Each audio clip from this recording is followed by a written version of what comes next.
5 महीने कम नहीं होते हैं अगर उसको सही तरीके से इस्तेमाल किया जाए, सही स्ट्रेटजी को फॉलो किया जाए, तो आप सीएपीएफ एग्जाम को बहुत अच्छे तरीके से अटेम्प्ट कर सकते हैं, क्रैक कर सकते हैं, प्रोवाइडेड कि क्या करना है और क्या नहीं करना है ये आपको पता हो।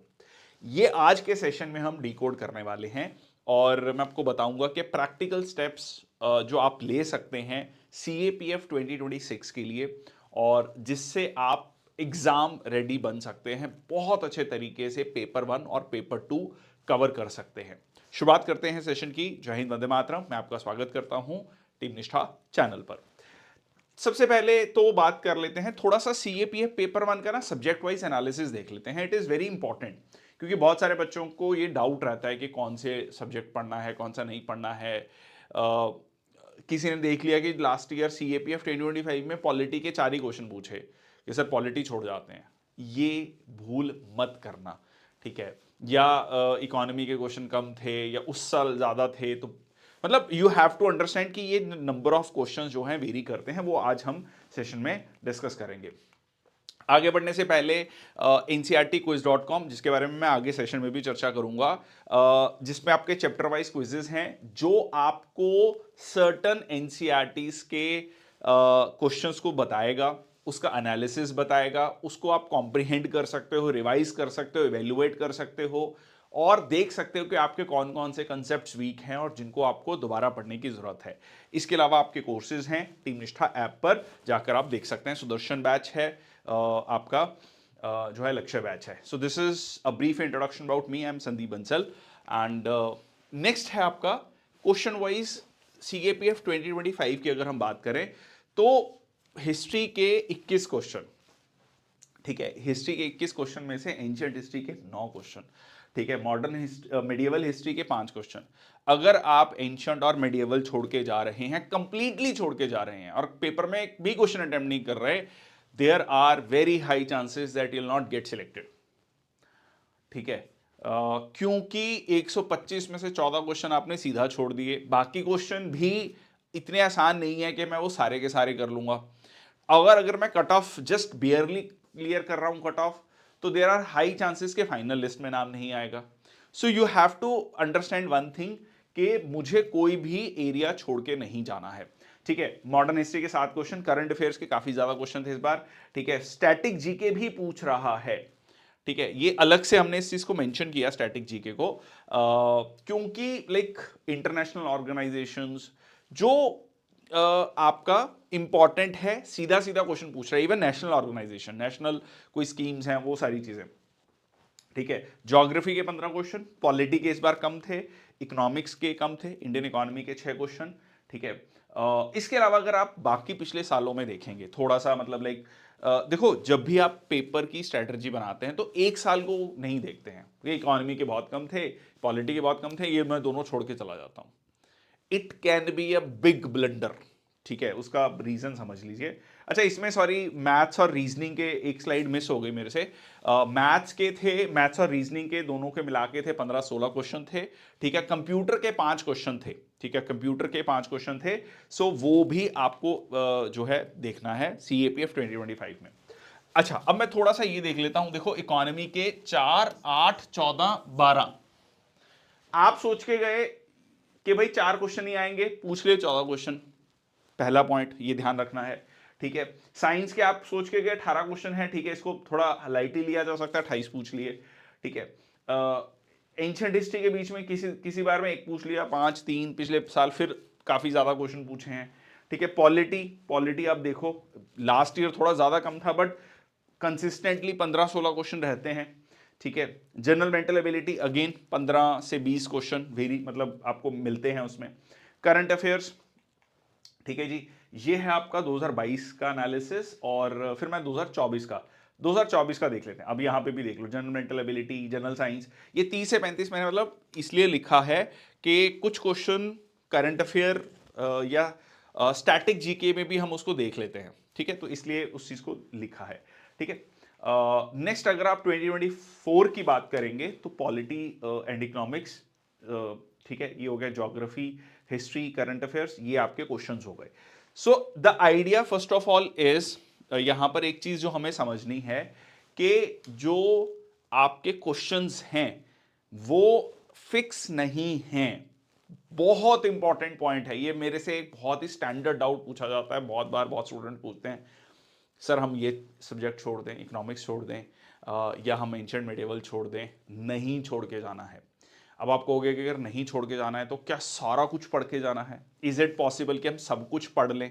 ठीक है, तो वो हम थोड़ा सा आंसर यहां पर करने की कोशिश करते हैं कि क्या आप पढ़ सकते हैं, ठीक है, क्या आपको पढ़ के जाना चाहिए और क्या चीज आप छोड़ सकते हैं। ठीक है, तो ये चीज हम यहां पर डिस्कस करने की कोशिश करते हैं। देखो सबसे पहले ना आपको ये समझना है कि पेपर में रीसेंट टाइम्स में यूपीएससी एग्जाम्स में, बेशक वो सीडीएस हो सीएपीएफ हो, एक समय था कि बहुत लेवल का ना सिविल सर्विसेज का जो प्रीलिम्स था, और सीएपीएफ और सीडीएस का भी मैं एक एग्जांपल ले रहा हूं साथ में, उसमें ना काफी डिफरेंस था। लोग कहते थे कि हाँ भाई ये बहुत हायर लेवल का कुछ पेपर है, इसमें बहुत ज्यादा स्टैंडर्ड सा क्वेश्चन पूछते हैं, मतलब व्हाट वाले क्वेश्चन ज्यादा पूछते हैं, इसमें व्हाई एंड हाउ पूछते हैं। बट अब धीरे धीरे जो लेवल ऑफ क्वेश्चंस हैं सीएपीएफ एग्जामिनेशन की बात करें तो यहां पर सिविल सर्विसेज प्रीलिम्स के साथ ये लेवल मैच होता है। ठीक है, मैं बहुत जिम्मेदारी के साथ ही बात कह रहा हूं। हो सकता है कि कोई कहे नहीं नहीं अब आपने सिविल सर्विसेज का पेपर नहीं देखा या हो रहा है, तो एक बात बता दूं, सिविल सर्विसेज का मैंने 2 बार इंटरव्यू दिया है और मैं बहुत ही जिम्मेदारी के साथ ये बात कर रहा हूं। मैं आपको एक डाटा देता हूं। देखो सिविल सर्विसेज का प्रीलिम 5 से 6 लाख लोग देते हैं, ठीक है, और सीएपीएफ का जो पेपर है, एक्चुअल में जो पेपर दे रहे हैं वो लगभग 1 लाख है। तो सबसे पहले तो नंबर ऑफ एस्पिरेंट्स बहुत कम हो गए, लाइक अराउंड 20% ही रह गए। ठीक है, और दूसरा जो है सिविल सर्विसेज में एज लिमिट ज्यादा है। जनरल कैटेगरी में 32 तक दे सकते हो, बाकी रिजर्व कैटेगरीज में और आपको एज रिलैक्सेशन मिलता है। Whereas in the case of CAPF आप 25 साल की उम्र तक दे सकते हो। अच्छा, एस्पिरेशन लेवल जो है सिविल सर्विसेज के लिए वो बहुत ज्यादा है। जो सिविल सर्विसेज में ऑलरेडी सिलेक्टेड कैंडिडेट्स हैं, आईपीएस हैं, आईआरएस हैं, या और बाकी सर्विसेज हैं, वो भी दोबारा से एग्जाम देते हैं। तो यहां पर कंपटीशन बढ़ जाता है, उस तरीके से कंपटीशन बढ़ जाता है। इसलिए आपको सिविल सर्विसेज का पेपर परसेप्टिव वैल्यू में, परसेप्शन में यह लगता है कि ज्यादा टफ है। सीएपीएफ का उतना टफ नहीं है, बट ऐसा नहीं है। अगर आप उसके क्वालिटी ऑफ क्वेश्चंस को देखोगे, सीएपीएफ का लेवल ठीक ठाक है, मतलब उस सिविल सर्विसेज के प्रीलिम्स को टच करता है। हाँ, इसमें एक 2-3 चीजें हैं सिविल सर्विसेज में, अगर आप देखोगे तो आपको एक चीज मिलती है, वो ये है कि सिविल सर्विसेज के प्रीलिम्स में इन्वायरमेंट इकोलॉजी की जो वेटेज है वो काफ़ी रहती है। ठीक है, अगर आप फिर मेंस में जाते हो तो साइंस एंड टेक काफ़ी पूछते हैं। तो ये थोड़ा सा डिफरेंस है सिविल सीएपीएफ के कंटेक्स्ट में। सीएपीएफ के कंटेक्स्ट में आपको साइंस मिलती है, सीधा सीधा 30 क्वेश्चन साइंस के, 28 से 30 क्वेश्चन आपको साइंस में से मिलते हैं, जो कि सिविल सर्विसेज में नहीं है। तो ये एक बहुत बड़ा डिफरेंस है। और जो ये 30 क्वेश्चन हैं, ये आपको मेजॉरिटी मतलब 20 से 25 क्वेश्चन जो हैं 9th और 10th क्लास की साइंस के लेवल पे मिलते हैं, और 15 से 20 क्वेश्चन मैथ्स एंड रीजनिंग के, वो भी अगर आपकी अच्छी प्रैक्टिस है तो आप सारे के सारे क्वेश्चन विद 100% एक्यूरेसी करके आ सकते हैं। ठीक है, तो ये दो चीजें हैं जो आपको बहुत ज्यादा स्ट्रांग कर लेनी है। ये दो बहुत ही लो हैंगिंग फ्रूट्स हैं जिसको मिस नहीं करना है। अब कोई स्टूडेंट हो सकता है कहे कि भाई मेरा मैथ्स रीजनिंग बहुत ज्यादा कमजोर है, तो आई वुड सजेस्ट कि आप बिल्कुल इसको, ऐसा नहीं है कि छोड़ के जाएं। हाँ, इसके कुछ स्टैंडर्ड टॉपिक्स हैं, time and work, time speed distance, है ना, ये कुछ profit loss, compound interest, simple interest, ये कुछ स्टैंडर्ड टॉपिक्स हैं जो आप पढ़ के जाएं। बेसिकली आप ये कह सकते हैं कि जो अलजेब्रा वाला पार्ट है, ठीक है, मेंसुरेशन वाला पार्ट है, बेसिक जो है, ठीक है, ये आप अरिथमेटिक, ठीक है, ये सारी चीजें देख के जाए। ये जो बेसिक है, आप उसमें जो ट्रिग्नोमेट्री वाला पार्ट है या परम्यूटेशन कॉम्बिनेशन है, प्रोबेबिलिटी है, वो छोड़ के जा सकते हैं। ठीक है, बहुत बेसिक से जो चैप्टर्स होते हैं उनको आप पढ़ के जाइए। अच्छा, उसके लिए प्लीज डोंट, मतलब मेरी पर्सनल राय है, जो बुक है, जो बहुत सारी बुक्स हैं वैसे मार्केट में, जो जैसे एक बहुत ही स्टैंडर्ड बुक है एप्टीट्यूड के लिए आर एस अग्रवाल, वो मत देखिए, क्योंकि उसमें ना बहुत पुराने तरीके से जो पुरानी अप्रोच है क्वेश्चंस को करने की वो दी गई है, which is not very good as far as CAPF examination is concerned, क्योंकि 120 मिनट में आपको 125 क्वेश्चन करने हैं, जिसमें 15 से 20 क्वेश्चन मैथ्स रीजनिंग के हैं, जिसमें से अगर आप 110 क्वेश्चन अटेम्प्ट करते हैं तो सर्कल्स भी भरने हैं, जिसके लिए 15 मिनट लगभग लग जाएंगे। अगर आप सर्कल भरेंगे, अगर टाइम कैलकुलेट करेंगे, सपोज 110 सर्कल भरने के, तो आप देखिएगा 12-15 मिनट आपको लग जाएंगे। 3-4 मिनट, 2-3 मिनट रोल नंबर, वो सारी चीज़ें, ठीक है। तो 15 मिनट आप मान के निकाल लीजिए, मतलब मिनिमम, ठीक है। सो आपके पास 100-105 मिनट ही हैं, तो 100-105 मिनट में आपको 125 क्वेश्चन करने हैं। तो इसलिए आपकी जो स्पीड है वो बहुत अच्छी होनी चाहिए। तो ये जो 50 क्वेश्चन हैं जो साइंस के और मैथ्स रीजनिंग के, ठीक है। अब मैं इसमें भी स्पेसिफिक आपको बता रहा हूं, क्योंकि 5 महीने का ही समय है। अब फिर सवाल कमेंट सेक्शन बॉक्स में हो सकता है 11th-12th की फिजिक्स के लिए, 11th-12th की केमिस्ट्री के लिए कौन कौन से टॉपिक पढ़ने हैं। मेरा फिर वही सवाल आ जाएगा कि 9th-10th पे फोकस करो सबसे पहले, ठीक है। आप 30 क्वेश्चन में से 5 या 6 क्वेश्चन जो पूछे जा रहे हैं, या इवन 8 क्वेश्चन पूछे जा रहे हैं, आप उस पर फोकस क्यों कर रहे हो? मैं कह रहा हूं आप 20 से 22 क्वेश्चन जो 9th और 10th साइंस में से पूछे जा रहे हैं उन पे फोकस करो। सिमिलरली मैथ्स रीजनिंग में अगर सपोज 20 क्वेश्चन हैं, उनमें से जो 12 से 15 क्वेश्चन आसान क्वेश्चन हैं उन पे फोकस करो। तो इन 50 में से देखो, सिंपल ऐसे समझो कि आप एक झोला लेके चल रहे हो, आप लिटरली आपको नंबर उठाने हैं कि यहां से उठा लेता हूं 2 नंबर, 5 नंबर, 6 नंबर, 10 नंबर वहां से उठा लेता हूं, इस तरीके से कहते हैं झोली में भरने हैं। तो बिल्कुल प्रॉपर इस स्ट्रेटजी से चलो कि मैं कहां कहां से स्कोर कर सकता हूं। Don't get emotional about certain things. Problem यह आता है कि स्टूडेंट्स गेट इमोशनल। 9th-10th के एनसीईआरटी, ठीक है, हमने जैसे लेक्चर्स हैं वो देख लो, एनसीईआरटी अपने लेवल पे पढ़ना है वो पढ़ लो, ठीक है, उसके क्वेश्चन कर लो। जैसे हमने एनसीईआरटी क्विज पे, उसमें आपको टाइम पता लग जाएगा कि किस क्वेश्चन में कितना समय लग रहा है, किस में आप कंफ्यूज हो रहे हो, उसमें पूरा एनालिसिस आता है। फिर एक्सप्लेनेशन आ जाएगा। जो टॉपिक आपको लगता है कि नहीं, मुझे मेरे क्वेश्चन बार बार गलत हो रहे हैं, मतलब दैट मीन्स वो वाला कंसेप्ट आपका वीक है, फिर उसको दोबारा जाके पढ़ लो। और सीडीएस के प्रीवियस ईयर क्वेश्चन और सीएपीएफ के प्रीवियस ईयर क्वेश्चन कर लो साइंस के। साइंस आपका डन हो जाएगा। 3 चीजें देखो, क्वेश्चन पे फोकस करना है। आप अगर साइंस के 9th-10th के क्वेश्चंस पे फोकस करोगे, 9th-10th साइंस के एनसीईआरटी के चैप्टर वाइज टेस्ट, सीडीएस के पीवाईक्यूज, ठीक है, और जैसे सीडीएस के हमने 2019 से लेकर सीडीएस 1 2019 से लेकर सीडीएस 1 2025 तक के क्वेश्चन डाले हुए हैं, तो लगभग 11 साल के मतलब 11 पेपर्स हो गए। सिमिलरली सीएपीएफ के 2014 से लेकर 24 तक डाले हुए हैं, ये भी 11 पेपर हो गए। जब 25 का भी डाल देंगे इवेंचुअली, 25 का वैसे जो आंसर की है वो डाली हुई है।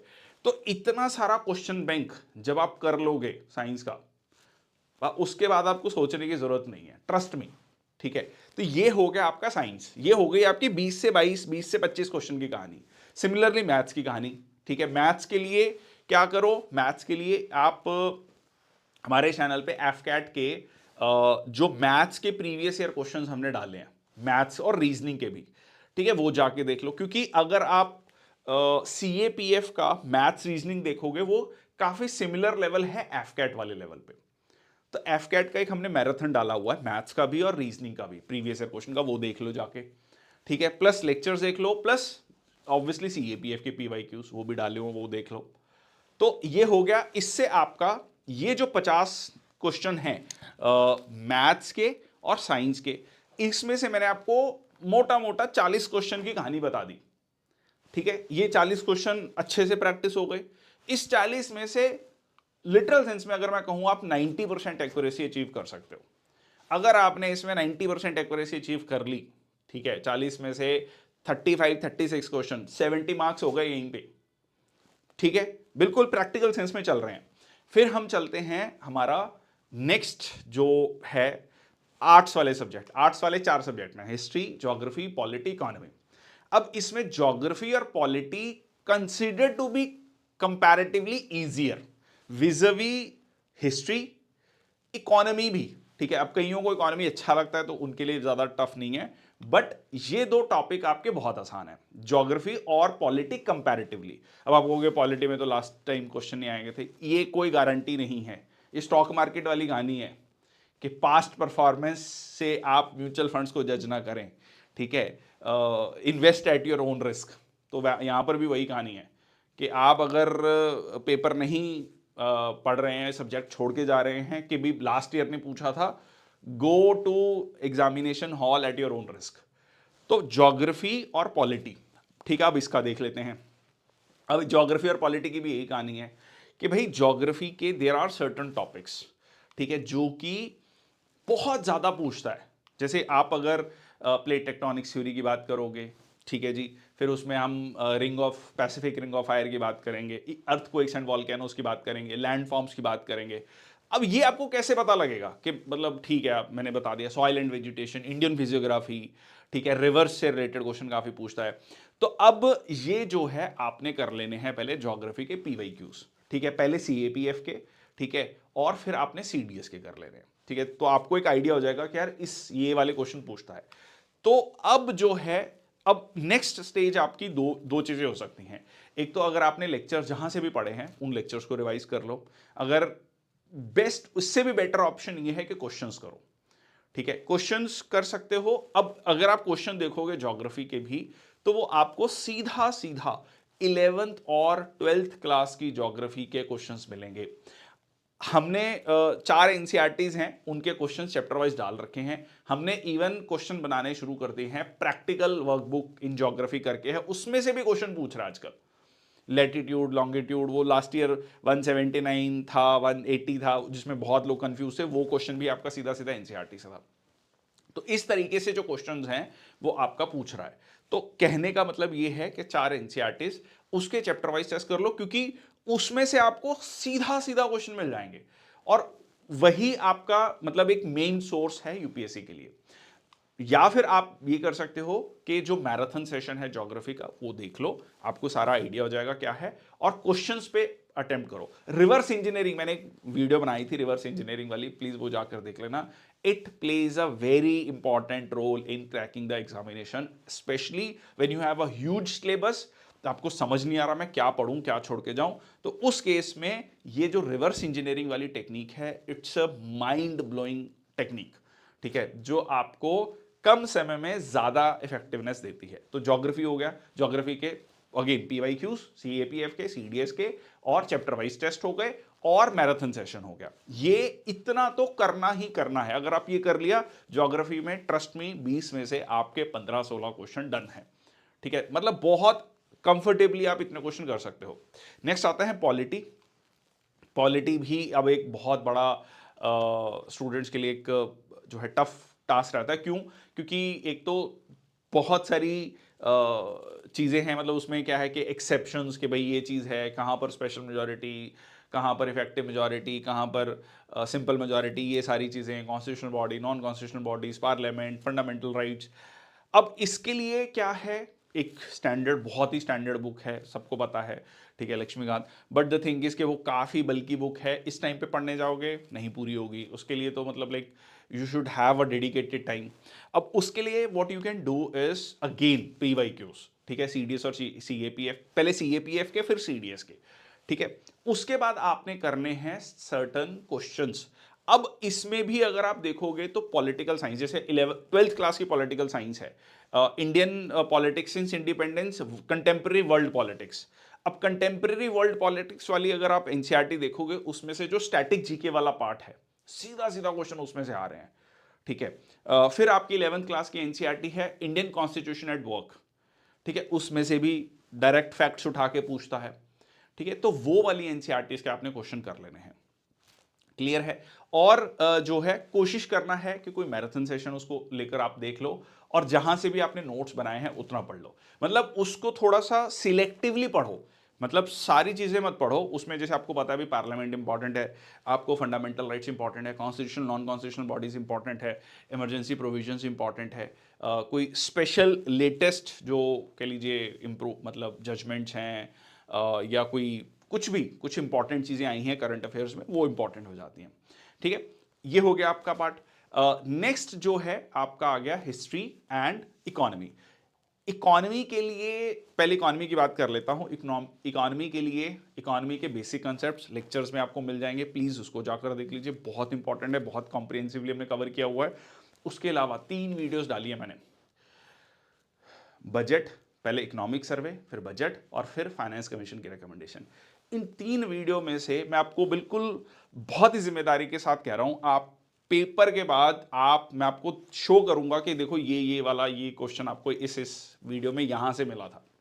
इन 3 वीडियो से आपको डेफिनेटली क्वेश्चन मिलेगा, ठीक है। उसकी समरी गवर्नमेंट ऑफ इंडिया ने दी हुई है, इकोनॉमिक सर्वे की भी, बजट की भी, और जो फाइनेंस कमीशन की है वो पीआरएस लेजिस्लेटिव रिसर्च, वो मैंने टेलीग्राम चैनल पे शेयर की हुई है, उसको जाकर देख लेना, ठीक है। तो दैट विल बी सफिशिएंट। हाँ, उसके पीवाईक्यूज इकोनॉमी के, सीएपीएफ के, सीडीएस के, ये 3 वीडियोस हो गई। इकोनॉमी का मैराथन सेशन हो गया। उसके अलावा अगर आपको लगा कि हाँ भाई मुझे कुछ सर्टन कंसेप्ट समझने हैं, जैसे अभी जीवीए पे फोकस हो गया है, ग्रॉस वैल्यू एडेड क्या है, जीडीपी पे कम फोकस है, क्यों है, ठीक है, ये छोटी छोटी टर्म्स जो हैं आपके एग्जाम में पूछी जा सकती हैं, ठीक है जी। ये हो गया आपका इकोनॉमी का पार्ट। मैं बहुत प्रैक्टिकल तरीके से आपको चीजें बता रहा हूं जिससे कि आप अपने स्कोर को मैक्सिमाइज कर सकते हैं। इकोनॉमी के भी मैं लगभग 10 क्वेश्चन मान के चल रहा हूं। फिर हम चलते हैं, एक छोटा सा आपका आ गया history. History is like big giant, जो कि बहुत लोगों को डर लगता है। जिससे हिस्ट्री के लिए what you can do is कि now divide the part, ancient, medieval, modern. बहुत सारे लोगों को मॉडर्न बहुत आसान लगता है कंफर्टेबल है, समझ में आ रहा है। एंशिएंट मिडिवल कुछ अलग ही कहानी लग रही होती है। तो एंशिएंट मिडिवल के लिए what you can do is 6th class की जो एनसीईआरटी है, आर पास्ट 1, ठीक है, और 7th क्लास की एनसीईआरटी है आर पास्ट 2, और ये है आपका नाम आर पास 1। आप सिंपल सर्च करो आर पास 1 एनसीईआरटी, पूरी की पूरी 6th क्लास की एनसीईआरटी। अभी खैर अभी इन्होंने एनसीईआरटी में बदलाव कर दिया है, क्योंकि इसमें क्या किया कि ज्योग्राफी, हिस्ट्री, इस सबको मर्ज कर दिया, एक बुक बना दी सोशल साइंस करके। बट अभी जस्ट अभी लाइक 2025 से पहले जो है आर पास्ट 1 करके आपकी एक एनसीईआरटी थी, वो पूरी की पूरी एंशिएंट हिस्ट्री पे है, उसको पढ़ लो। और 12th क्लास की जो NCERT, 3 NCERT, themes in Indian history, part 1, part 2, part 3, ये तीनों एनसीईआरटी। 11th क्लास की, अच्छा अब इसको कई बार लोगों को लगता है कि कैसे पढ़ें, चैप्टर डाउनलोड करो, ठीक है, चैट जीपीटी या कोई भी एआई टूल से, कि भाई इसके नोट्स बना दे पॉइंट वाइज, उसको पढ़ लो। वैसे मेरी सजेशन ये रहेगी कि बुक पढ़ो, ठीक है। बुक थोड़ा सा एक बार आपको लगेगा टाइम, हो सकता है आपको नोट्स लगे कि यार बहुत ही शॉर्ट में दे दिया, बट बुक से ना वो कहानी समझ आ जाएगी, ठीक है। और एनसीईआरटी जो themes in Indian history part 1, part 2, part 3, इसको लेकर एक मैंने मैराथन सेशन डाला हुआ है 22 घंटे का, उसको 1.5x करके देख लो, 15-16 घंटे में कंप्लीट हो जाएगा। एक बार में उसको बिंज वॉच कर लो, पूरी कहानी समझ आ जाएगी। उसके बाद सीधा क्वेश्चन कर लो, themes in Indian history part 1, part 2, part 3 के 12th क्लास की। आपका एंशियंट, मिडिवल, मॉडर्न, अगर आप पिछले, मैं आपको सही बता रहा हूं, मैंने मतलब इस पर बहुत सारी शॉर्ट्स डाल रखी हैं कि यार सीधा सीधा क्वेश्चन उठा के दे रहा है। इतने क्वेश्चन हैं पिछले प्रीवियस ईयर के, अगर मैं उसको वीडियो बनाऊं आई कैन शो यू। इसीलिए मैंने वो वीडियो भी डाली हैं, वो शॉर्ट्स डाली हैं, ताकि आप उसको देख सको कि यार ये क्वेश्चन तो ऐसे एनसीईआरटी में उठा के दे रहा है। तो वो एनसीईआरटी पढ़ लो और उसके क्वेश्चन कर लो चैप्टर वाइज, ठीक है। अगेन एनसीईआरटी उस पर जाके कर सकते हो, उसमें आपको फिर टाइम भी पता लग जाएगा कितने टाइम में हो रहे हैं क्वेश्चन मेरे, कहाँ पे मैं अटक रहा हूँ, कहाँ मेरे को इंप्रूवमेंट की ज़रूरत है, ठीक है। तो वो हो गया आपका शॉर्ट। 6th और 7th क्लास की जो एनसीईआरटी है, एंशंट की है 6th की, और आर पास 2 जो है वो है आपकी किससे रिलेटेड, मिडिएवल, ठीक है, मिडिएवल हिस्ट्री से, और ये है आपकी एंशंट हिस्ट्री से रिलेटेड। और जो 8th क्लास वाली एनसीईआरटी वो भी पढ़ सकते हो, अदरवाइज मॉडर्न हिस्ट्री के लिए जो स्पेक्ट्रम की बुक है, अच्छी बुक है, कॉम्प्रिहेंसिव है, अगेन अच्छी खासी मोटी बुक है। अगर आपको लग रहा है कि नहीं मेरे पास टाइम है, you can skip that also. आप उसकी जो है शॉर्ट नोट्स, रिवीजन वीडियो, कोई मैराथन सेशन टाइप देख सकते हो, ठीक है। तो ये हो गया आपका मॉडर्न हिस्ट्री के लिए कहानी। अब मैं आ जाता हूं, आपका कौन सा बचा, कंप्यूटर। भाई साहब कंप्यूटर के 5 क्वेश्चन फिक्स हो गए हैं। आप पिछले 3-4 साल से आप देख लो, सीएपीएफ के पेपर में और सीडीएस के पेपर में भी, तो 5 से 6 क्वेश्चन जो है कंसिस्टेंटली आ रहे हैं। बिल्कुल मिस करने का मतलब वो नहीं है कि आप उसको मिस करोगे किसी भी एंगल से। उसके लिए आप ल्यूसेंट उठा सकते हो, उसमें दिया हुआ है, मैंने भी सेशन डाल रखे हैं कंप्यूटर से रिलेटेड, उनको जाके आप देख सकते हो। बैच में आपको बहुत डिटेल, अगर आप बैच में जाओगे तो आप बैच में तो आपको सारी चीज़ें मिल जाएंगी, तब आपको ये एनसीईआरटी वगैरह पढ़ने की जरूरत नहीं पड़ेगी। सीधा आप सेशन देखना, क्वेश्चन करना, डन। ठीक है, दैट्स ऑल। ठीक है, उसके बियॉन्ड आपको कुछ करने की जरूरत नहीं पड़ेगी। ठीक है, यू माइट फील कि मैं आपको कोर्स के बारे में बता रहा हूं, but trust me, that is like comprehensively we have covered all the things. Okay, coming to the point, आपका क्या बचा? स्टैटिक जीके वाला पार्ट। अब स्टैटिक जीके ना देखो, इट्स लाइक कि कौन सा पार्ट पढ़े स्टैटिक जीके में। ठीक है, इंपॉर्टेंट कुछ जो नेशनल इंस्टीट्यूशंस हैं, इसके लिए ना थोड़ा प्रीवियस ईयर देखो। ठीक है, प्रीवियस ईयर जब आप देखोगे तो आपको समझ आए। जैसे मैंने आपको बताया, कंटेम्प्रेरी वर्ल्ड पॉलिटिक्स वाली जो बुक है, उसमें आपको इंटरनेशनल ऑर्गेनाइजेशन सारी लगभग कवर हो जा रही हैं। बढ़िया से आप एक वो बुक पढ़ लोगे, सारी इंटरनेशनल ऑर्गेनाइजेशन क्यों बनी, कैसे बनी, क्या है। अब इन सारी कहानी के पीछे एक चीज याद रखना, रीसेंट टाइम्स में क्या होने लग गया है कि व्हाट नहीं पूछ रहा है यूपीएससी। यार Google, chat GPT, AI tools इतने आ गए हैं, अब वो ये नहीं जाना चाह रहा कि भाई फर्स्ट बैटल ऑफ पानीपत कहाँ हुई, कौन कौन लड़ा था, है ना, जो एक स्टैंडर्ड क्वेश्चन हुआ करते थे कि बताओ जी पानीपत का युद्ध कब हुआ, कैसे हुआ। अब कब हुआ या कौन कौन था, ये व्हाट वाले क्वेश्चन आ गए। वाई, क्यों हुआ और कैसे हुआ, मतलब कोई चीज, या मतलब साइंस का कंसेप्ट है तो ये कैसे है, वो ज्यादा फोकस है। क्योंकि as an officer it is very important when you are taking a decision, you are like seeing कि व्हाई दिस इज हैपनिंग, इसके इंप्लीकेशंस क्या होंगे, आप बहुत सारे फैक्टर्स को कंसीडर कर रहे हो, फिर डिसीजन ले रहे हो। That is important. अब आता हूं पेपर 2 को लेकर। ठीक है, अच्छा करंट अफेयर्स बचा। करंट अफेयर्स के लिए मंथली मैगजीन हमने अपलोड कर रखी है, उसको देख लो। उससे रिलेटेड क्वेश्चन भी हमने टेलीग्राम चैनल पे, यूट्यूब चैनल पे, और फिर हम उस पर भी डालेंगे। ठीक है, उस पर और डिटेल में डालेंगे ncrtquiz.com पे। ठीक है, तो उसमें आपको वो सारे क्वेश्चन मिल जाएंगे, ठीक ठाक क्वेश्चन है। उसको जाकर आप उसमें भी ना बहुत ज़्यादा फैलाव नहीं करना है, लिमिट करना है सोर्सेज को। इन सारी चीज़ों में ना एक चीज़ याद रखना, अगर आपने कहा कि जी मैंने पॉलिटी के क्वेश्चन कर लिए, प्रीवियस ईयर क्वेश्चन मैंने सीडीएस के भी कर लिए, सीएपीएफ भी कर लिए, दोबारा करो। ठीक है, इट इज़ वेरी इंपॉर्टेंट कि करने के बाद हो सकता है कोई स्टूडेंट देख रहा हो ये वीडियो को, लास्ट ईयर मैंने कर लिए थे, दोबारा करो भाई साहब, पिछले साल किए थे, दोबारा करो। आपका वो कंसेप्ट और स्ट्रेंथन होगा। It doesn't matter how much you read, it what matters is that how many times you are reading the things.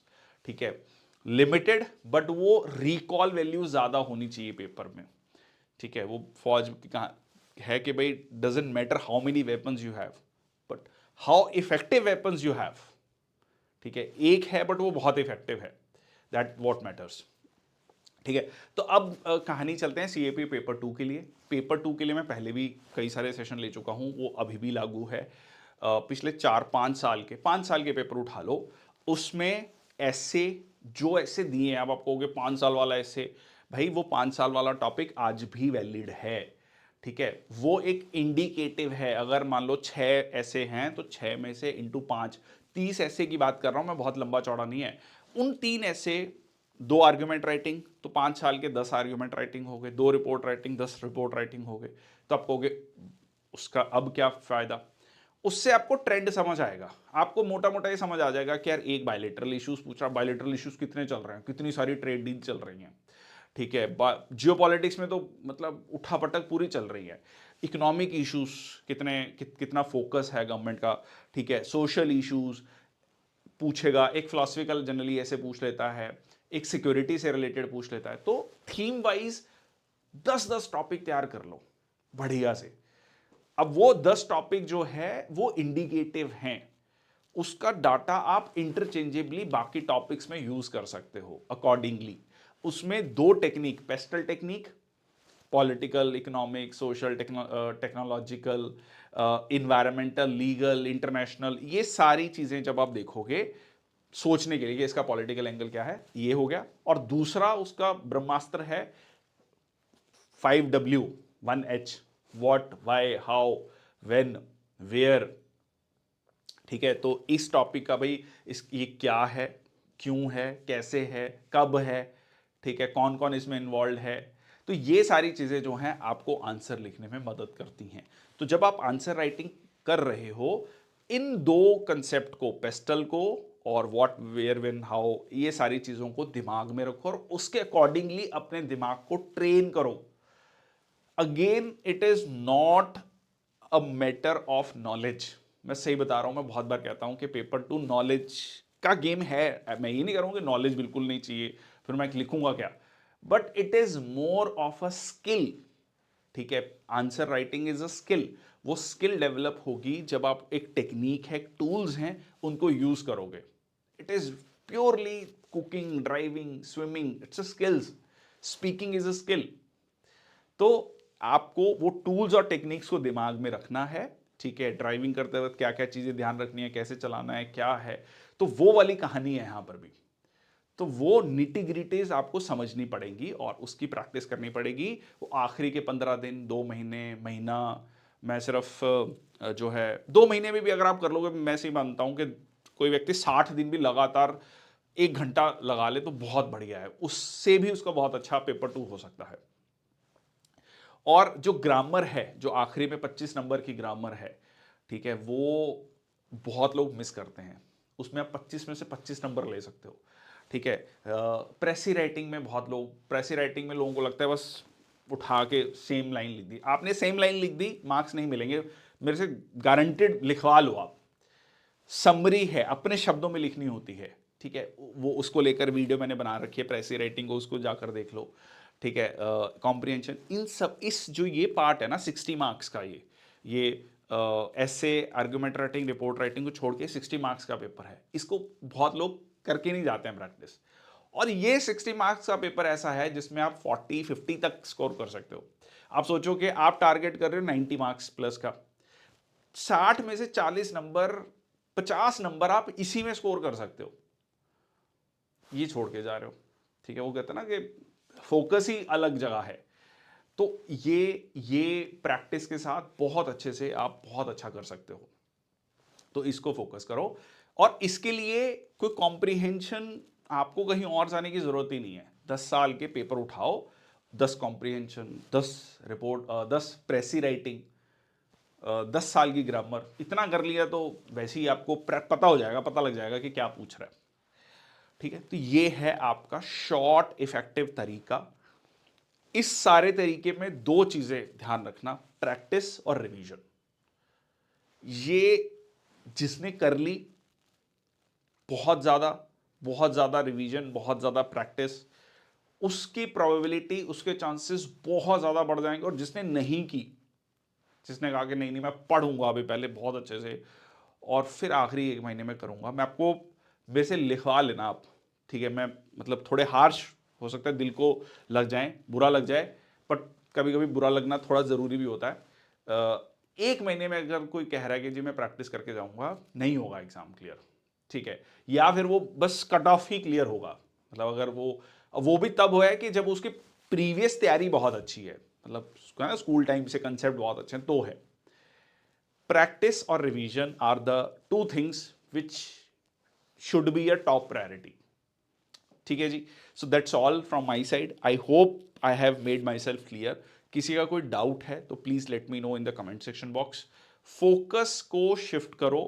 या तो अच्छा, जब आपने मान लो, एक और चीज आखिरी में, एक और पॉइंट, जैसे एंशियंट और मेडिवल कोई कह रहा है कि नहीं नहीं मेरे पास टाइम है, मैंने लाइक ज्योग्राफी पढ़ लिया, बाकी सारे सब्जेक्ट पढ़ लिए, पर हिस्ट्री में मैं वो कर रहा हूँ, तो मैं बोलता हूँ कि बिंज वॉच कर लो यार। बिंज वॉच कैसे, कि ना जैसे एंशियंट हिस्ट्री है, आपको लग रहा है यार कैसे करूं कैसे करूं, आप ना उसको कहानी के रूप में समझो। आप ये मत समझो कि मुझे नोट्स बनाने हैं, लिखना है, बहुत ज़्यादा याद करना है। आप उसको ऐसे समझो कि यार अच्छा क्या हुआ, कैसे हुआ, है ना, मतलब क्या क्या क्या हुआ अलग अलग समय पे।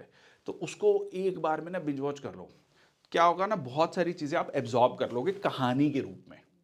ठीक है, प्रॉब्लम क्या आता है कि हम उसको जब याद करने के पर्सपेक्टिव से देखते हैं ना, तो वो एकदम बहुत बड़ा लोड लगता है दिमाग पे, दिमाग ना उसको रेजिस्ट करता है। जब उसको कहानी के रूप में देखोगे तो बहुत सारी चीज़ें ऑटोमेटिकली अंदर चली जाएंगी, याद हो जाएगा आपको। ठीक है, तो एंशिएंट और मेडिएवल को अगर आप लेक्चर्स देख रहे हो तो उसको बिंज वॉच कर लो। ठीक है, अगर आपके पास टाइम है, अगर आपको लग रहा है कि बाकी सारे मतलब लगभग 50% सिलेबस, 60% सिलेबस मैं कर चुका हूँ, so I am left with history, और हमेशा मेरा हिस्ट्री वीक रह जाता है, ये एक बहुत ही स्टैंडर्ड पॉइंट है बहुत सारे स्टूडेंट्स का। So in that case go for binge watch, ठीक है। 2-3 बार मतलब एक बार पहले एंशियंट हिस्ट्री बिंज वॉच कर लिया, मिडिवल हिस्ट्री बिंज वॉच कर लिया, फिर थोड़ा गैप ले लो, फिर हमने ना उसकी रिवीजन वीडियोस भी डाल रखी हैं, ठीक है। 2-3 दिन हफ्ते बाद फिर उसकी रिवीजन वीडियोस देख लो, तो फिर वो कहते हैं ना धीरे धीरे धीरे धीरे आपको उसका रस मिलना शुरू हो जाएगा। और फिर आप जब क्वेश्चन करोगे तो आपको समझ, अच्छा हाँ ये पॉइंट यहाँ था। देखो ऐसा नहीं है कि आपको बिल्कुल एग्जैक्ट करेक्ट आंसर पता हो, इंपॉर्टेंट पॉइंट इज कि आप एलिमिनेट कर पाओ। अच्छा ये तो नहीं था, ये यार उस टाइम पीरियड में था, यार ये तो नहीं होगा। अगर आपको मोटा मोटा याद है कि अच्छा वका टकास कब थे, अच्छा गुप्ता वो वाला टाइम पीरियड सा है, अगर मौर्य वाला टाइम पीरियड का क्वेश्चन पूछ रहा है, मतलब आपको ध्यान रहेगा कि यार नहीं ये तो यार 400 साल बाद आए थे, इतना भी याद रह गया तो आप अटेम्प्ट कर लोगे, आप क्रॉस कर लोगे। 2 ऑप्शन क्रॉस हो गई, एकदम कॉन्फिडेंस बूस्ट हो जाएगा कि हाँ ये तो हो गई, अच्छा ये 2 बची अब इसमें। This is how the ancient and medieval question, history question to be done, even history question to be done. History के क्वेश्चन बहुत कम होता है कि आपने पढ़ा और आपको एग्जैक्ट आंसर पता है। Most of the history questions are being done on elimination basis, वो आपको हेल्प करेगा, ठीक है जी। So that's all from my side, thank you so much, जय हिंद, वंदे मातरम।